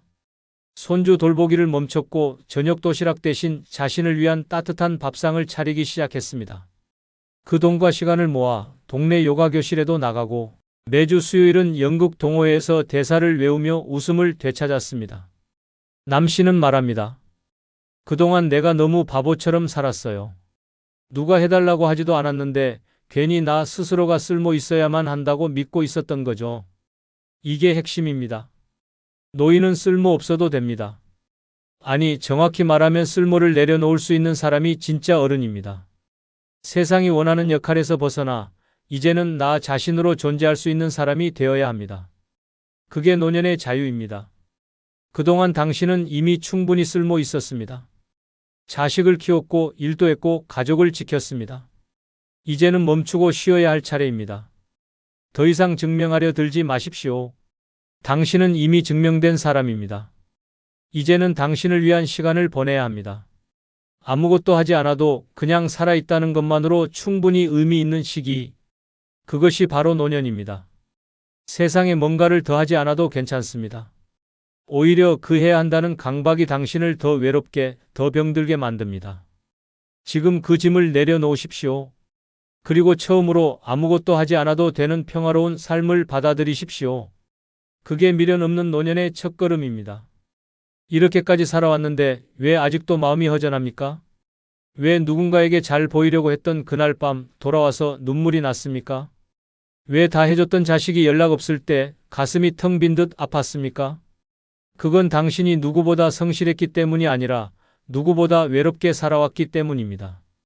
이제는 누구에게도 증명하지 마세요. 충분히 잘 살아오셨고 이제는 오롯이 당신을 위해 살아도 아무도 뭐라 하지 않습니다. 진짜 인생은 지금부터 시작입니다. 그 친구가 없었으면 난 진작 병원 신세였을 거야. 그날도 내가 이틀을 밥도 안 먹고 있었거든. 그런데 그냥 문 열고 들어와서 따뜻한 죽 한 그릇 놓더라고. 그런 친구가 있다면 인생은 아직 따뜻합니다. 돈보다 사람이고 약보다 안부 한마디입니다. 65세가 넘으면 하루하루가 선물이고 그 선물을 빛나게 해주는 건 옆에 있는 사람입니다. 오늘은 그 중에서도 반드시 곁에 두어야 할 5명의 친구를 소개합니다. 이들이 곁에 있으면 나이 들어도 고요한 행복이 따라옵니다. 65세 이후 꼭 곁에 두어야 할 첫 번째 친구는 아무 때나 편하게 만날 수 있는 단 한 명의 친구입니다. 전화했는데 바로 받아주는 사람, 지금 당장 밥 먹자고 했을 때 망설임 없이 나와줄 사람, 그런 친구 한 명만 있어도 노년은 무너지지 않습니다. 외로움은 조용히 찾아와 마음을 파괴합니다. 병보다 빠르고 가난보다 아픕니다. 노인이 되면 자식도 가족도 사회도 점점 멀어집니다. 그때 남아있는 단 한 사람, 그 친구가 곧 삶의 의미가 됩니다. 사람은 누구나 말을 하고 싶어집니다. 슬픈 이야기도 재미없는 일상도 사소한 걱정도 입 밖으로 털어놓고 나면 조금은 가벼워지기 때문입니다. 하지만 그 말을 들어줄 사람이 없을 때 노인의 삶은 정지된 시간 속에서 갇히기 시작합니다. 침묵은 생각을 키우고 생각은 외로움을 키웁니다. 그리고 그 외로움은 삶을 갉아먹습니다. 혼자 식사를 하다 문득 울컥하고 TV 속 사연에 괜히 눈물이 나며 문자 하나 없는 휴대폰을 멍하니 들여다보게 되는 그런 하루가 반복될 때 사람은 살아있다는 감각을 잃습니다. 그때 필요한 사람이 말 한마디 섞지 않아도 어색하지 않은 친구 한 명입니다. 어떤 대단한 도움을 주는 친구가 아닙니다. 같이 걷자, 시장 한 바퀴 돌까? 김치 좀 덜어줄까? 이 정도면 충분합니다. 상대를 의식하지 않고 내 민낯 그대로를 보여줄 수 있는 존재. 마음이 아플 때는 같이 울어주고 말없이 손만 잡아주는 그런 사람. 그 한 명만 있다면 노년은 결코 무너지지 않습니다. 실제로 서울 강북구에 사는 78세 강순자 씨는 남편과 사별한 후 몇 년을 문 닫고 지내며 점점 사람과 멀어졌습니다. 외출은 배달음식 수령이 전부였고 가족이라곤 외국에 사는 딸뿐이라 하루의 말 한마디 하지 않는 날이 일주일씩 이어졌습니다. 그런데 어느 날 장마철 비오는 아파트 복도에서 우연히 마주친 동네 할머니와 우산을 같이 쓴 일이 계기가 됐습니다. 우산 하나 같이 쓰실래요? 그 말 한마디가 시작이었습니다. 그날 이후 두 사람은 하루도 빠지지 않고 동네 한 바퀴를 돌며 이런저런 이야기를 나눴습니다. 냉장고 속 반찬도 나누고 가끔 같이 병원도 다니고 명절에는 떡국을 함께 끓였습니다. 어느 날은 강 씨가 거실에서 갑자기 쓰러졌는데 바로 이 친구가 방문하지 않았더라면 강 씨는 끝내 구조되지 못했을 수도 있었습니다. 친구는 119에 전화를 걸고 구급차에 동행해 병원 수속까지 도왔습니다. 강 씨는 회복 후 이렇게 말했습니다. 이 사람이 없었으면 난 벌써 죽었을 겁니다. 내 인생을 다시 살아가게 만든 사람이에요. 이처럼 친구는 생명을 구하는 사람일 수 있습니다. 누구도 몰랐던 쓰러짐을 알아주는 사람, 그 하루의 공백을 눈치채주는 사람이 단 한 명만 있어도 인생은 끝이 아닙니다. 이 관계에는 체면도 계산도 경쟁도 없습니다. 순수한 존재감 하나로 서로의 삶을 지탱해주는 사람. 지금 곁에 그런 친구가 없다면 늦기 전에 만들고 있었다면 놓치지 말아야 합니다. 65세 이후 삶의 승패는 단 하나, 사람이 있느냐 없느냐에 달려 있습니다. 결국 남는 건 집도 돈도 명예도 아닙니다. 진심으로 안부를 묻고 밥 한 끼를 나눌 수 있는 친구 한 명입니다. 그 사람이 있는 노년은 혼자가 아닙니다. 오늘 당신 곁엔 그런 친구가 있습니까? 없다면 지금이 늦기 전입니다. 65세 이후 꼭 곁에 두어야 할 두 번째 친구는 돈으로 우열을 가르지 않는 사람입니다. 야, 저 사람은 연금이 얼마래. 걔네는 자식이 해외에서 돈 보내준다더라. 요양원도 싼 데랑 비싼 데랑 천지 차이지. 나이 들어서도 사람들 입에서 이런 말이 쉽게 오가는 순간 마음이 조용히 무너집니다. 친구를 만나러 나갔는데 밥값 얘기부터 나옵니다. 여행 얘기를 하더니 은근슬쩍 자랑이 섞이고 집 크기, 손주 용돈 액수로 대화가 이어집니다. 이런 관계는 친구가 아닙니다. 지갑을 비교하며 마음을 줄세우는 사이엔 편안함이 없습니다. 노년의 진짜 친구는 돈을 기준으로 상대를 재지 않는 사람입니다. 가진 게 많든 적든 밥을 사든 얻어먹든 그런 걸 따지지 않고 여전히 나를 있는 그대로 대하는 사람. 돈 냄새 없는 관계만이 오래갑니다. 사람은 누구나 사정이 있습니다. 누군가는 연금이 든든하지만 자식이 병들어 고통받고 누군가는 월세살이지만 마음만은 평안하게 삽니다. 그런 현실을 들여다보지도 않고 단지 통장, 잔고나 자식의 성공만으로 우위를 나누려는 사람은 결국 마음까지 가난한 사람입니다. 돈 많은 친구가 꼭 나쁘다는 얘기가 아닙니다. 하지만 문제는 돈이 많다는 사실을 드러내며 우위를 점하려는 태도입니다. 밥값을 냈다며 생색을 내거나 자식 자랑을 수시로 하며 넌 뭐하고 사냐는 식의 시선을 보내는 사람은 멀리해야 합니다. 그런 친구와의 시간은 쉼이 아니라 고문입니다. 반면 진짜 친구는 다릅니다. 밥값을 먼저 내고도 다음에 너 사줘 한마디로 끝내고 있습니다. 여행 얘기를 꺼내며 넌 무리하지 말고 가까운 데라도 같이 가자라고 말합니다. 돈 이야기를 하더라도 자랑이 아니라 고민을 나누는 수단일 뿐입니다. 그런 사람과 함께 있으면 돈 얘기를 해도 불편하지 않습니다. 나는 부족하다는 감정이 들지 않고 같이 살아가는 느낌을 받습니다. 경남 진주에 사는 정호선 씨는 74세입니다.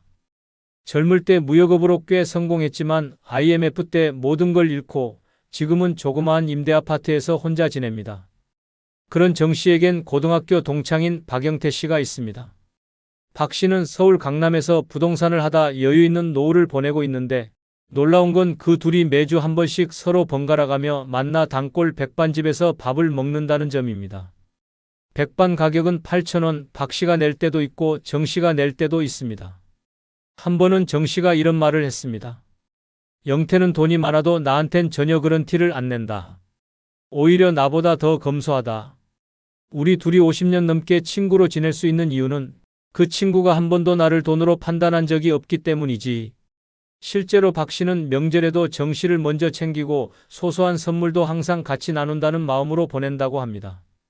이런 친구가 있는 정 씨는 누구보다 부유한 노후를 보내고 있습니다. 돈이 아닌 마음의 부유함입니다. 결국 나이 들어 곁에 두어야 할 사람은 내 사정이 달라져도 나를 똑같이 대하는 사람입니다. 가진 것에 따라 태도가 달라지는 사람은 언젠가 그 칼날을 나에게도 겨눌 사람입니다. 반대로 돈보다 사람을 먼저 보는 친구는 인생 끝자락에서도 따뜻한 손을 내밀어 줄 사람입니다. 65세 이후의 인생은 비교가 아닌 인정으로 살아야 편안해집니다. 남과 나를 끊임없이 재며 괴로워하지 말고 그저 있는 그대로를 봐주는 사람과 함께 하십시오. 돈은 언젠가 사라지지만 그런 친구는 끝까지 남습니다. 지금 곁에 그런 친구가 없다면 새로 만들어야 합니다. 나이 들수록 사람은 줄어들지만 진짜는 더 가까워질 수 있습니다. 돈이 아닌 사람을 보는 눈을 가지는 것, 그것이 늙어 행복해지는 첫 걸음입니다. 65세 이후 꼭 곁에 두어야 할 세 번째 친구는 내 허술함을 비웃지 않고 함께 웃어주는 사람입니다. 나이 들면 몸보다 먼저 마음이 느슨해집니다. 문을 잠갔는지 자꾸 확인하고 물건을 어디에 뒀는지 깜빡하고 계산하다 거스름 돈을 틀리기도 합니다. 젊었을 땐 완벽했던 내가 이제는 작은 실수 하나에도 당황하게 됩니다. 문제는 그 실수를 함께한 사람이 나를 어떻게 바라보느냐입니다. 요즘 왜 그래? 정신이 없네. 나이 들었나 봐라는 말 한마디가 마음을 깊이 찌릅니다. 진짜 친구는 다릅니다. 실수를 지적하지 않고 오히려 나보다 먼저 웃어줍니다. 깜빡한 일도 웃음으로 넘기고 허둥지둥하는 내 모습도 귀엽다고 말해줍니다.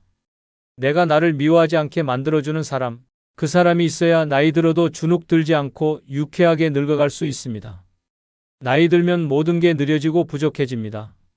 잊고 실수하고 헷갈리고 넘어집니다. 그럴수록 곁에 있는 사람의 태도가 내 삶의 질을 결정합니다.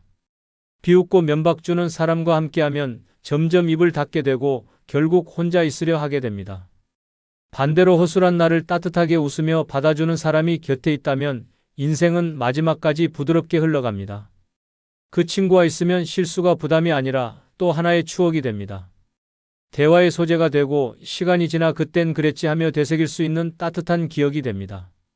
부산 해운대에 사는 이영부 씨는 76세입니다. 그는 요즘 자기답게 늙어가는 연습을 하고 있다고 말합니다. 얼마 전 시장에 나갔다가 김치 2통을 계산 안 하고 들고 나와버린 일이 있었습니다. 주인도 본인도 몰랐던 그 상황은 10분쯤 지나서야 깨달았고 허겁지겁 돌아가 사과를 했습니다. 그 이야기를 그날 저녁 친구 정경애 씨에게 전화로 털어놓았습니다. 경애야, 나 진짜 도둑되는 줄 알았어. 정신이 나갔나 봐. 그런데 돌아온 대답은 이랬습니다. 하하, 넌 아직도 김치 먹고 싶은 게 그렇게 급했나 보네. 다음엔 나랑 같이 가자. 내가 체크해 줄게. 정 씨는 상황을 비웃지 않았습니다. 오히려 유쾌하게 넘기며 함께 웃어줬고 그 순간 이영분 씨는 눈물이 핑 돌았다고 했습니다. 그 친구가 있어서 다행이다. 내가 늙고 있다는 걸 무섭지 않게 만들어줘. 그 이후 두 사람은 서로 치매방 집안장이라는 농담 섞인 별명을 붙이고 번갈아 장보기를 함께하며 실수를 체크해주고 웃음을 나눕니다. 나이 들수록 이렇게 실수해도 괜찮은 공간이 있다는 것만으로 사람은 살아갈 힘을 얻습니다. 사람은 완벽하지 않습니다. 특히 나이 들수록 점점 더 허술해지고 때론 스스로도 놀랄 만큼 엉뚱한 행동을 할 때가 많아집니다. 그럴 때마다 창피함이 아니라 괜찮음으로 나를 감싸주는 사람, 바로 그런 친구가 있어야 마음이 늙지 않습니다. 나를 웃게 해주는 사람이 아니라 나와 함께 실수를 웃어넘겨주는 사람. 그런 친구가 인생의 마지막까지 나와 함께 할 수 있다면 그것만으로도 성공한 노후입니다. 65세 이후 삶에서 실수는 당연한 것이고 그 실수를 함께 추억으로 만들어주는 사람이 진짜 친구입니다. 이제는 잘못했다고 움츠러들지 마십시오. 기억이 깜빡해도 발음이 꼬여도 말이 반복돼도 괜찮습니다. 당신을 허술하게 보지 않고 그 모습까지 사랑해주는 사람이 있다면 인생은 더 이상 외롭지 않습니다. 그런 친구 한 명 지금 곁에 있으십니까? 없다면 당신이 먼저 그런 친구가 되어주세요. 허술한 순간에도 웃어주는 마음이 결국 당신에게도 웃음을 되돌려줄 것입니다. 늙어간다는 건 실수해도 괜찮아지는 연습입니다. 그리고 그 연습을 함께 해주는 친구, 그 한 사람이 있다면 우리는 마지막까지도 유쾌하게 늙어갈 수 있습니다. 65세 이후 꼭 곁에 두어야 할 네 번째 친구는 약속을 가볍게 여기지 않는 사람입니다. 나이 들수록 약속은 단순한 일정이 아닙니다. 기다림의 이유이자 하루를 견디는 힘입니다. 그런데 그 약속이 아무렇지 않게 깨지는 순간 마음은 무너집니다. 오늘은 좀 바빠서 다음에 보자. 아이고 깜빡했다는 말 한마디가 생각보다 깊은 상처를 남깁니다. 젊을 땐 그런 실수쯤은 웃으며 넘길 수 있었지만 나이 들면 그 한 번의 바쁨이 며칠씩 마음에 남습니다. 괜찮은 척해도 속은 허전하고 서럽습니다. 노인의 하루는 누군가와의 약속 하나로 빛납니다. 그 약속을 기다리며 옷을 고르고 머리를 빗고 평소보다 일찍 밥을 챙겨 먹습니다. 마음이 먼저 나가 있고 시간은 느리게 흐릅니다. 그러다 그 약속이 깨지면 비워둔 시간까지 공허해집니다. 고요한 집 안에서 입고 나갈 옷을 다시 벗으며 자책하게 됩니다. 내가 귀찮은 사람이 된 건가? 나와의 약속은 중요하지 않았던 건가? 스스로를 깎아내립니다. 그래서 늙어선 약속을 지키는 친구 한 명이 보석보다 귀합니다. 바쁘다는 이유로 쉽게 바꾸지 않고 잊지 않고 사소한 약속도 정성껏 지켜주는 사람. 그런 친구는 신뢰를 넘어 위안이 됩니다. 기다림이 헛되지 않다는 사실은 늙은 마음을 살아있게 만듭니다. 단 한 번이라도 널 위해 시간을 비워뒀어라는 진심을 보여준 사람은 절대 잊히지 않습니다. 전라남도 나주에 사는 김지숙 씨는 75세입니다. 그녀는 20년 전 마트에서 일할 때 만난 친구 이복자 씨와 매달 둘째 주 수요일에 점심을 함께합니다. 둘 다 남편과 사별했고 자식은 외지에 있어 소식을 들을 길도 별로 없습니다. 처음엔 가볍게 시작된 약속이지만 지금은 둘의 삶에서 가장 중요한 행사입니다. 김 씨는 말합니다. 복자랑의 약속은 병원 예약보다 중요해요. 그날이 되면 전날부터 잠이 설쳐요. 옷도 챙기고 메뉴도 미리 생각해요. 그 친구는 한 번도 바뀐 적 없어요. 항상 시간 맞춰 나타나요. 반대로 김 씨는 몇 년 전 또 다른 지인과의 약속에서 큰 상처를 받았습니다. 평소 친하게 지내던 사람과 영화 보기로 약속을 했는데 약속 시간 10분 전 급한 일이 생겼다는 문자 한 줄이 왔습니다. 문제는 그게 한 번이 아니라는 점이었습니다. 세 번째쯤 약속이 깨졌을 땐 김 씨는 아예 전화를 하지 않았습니다.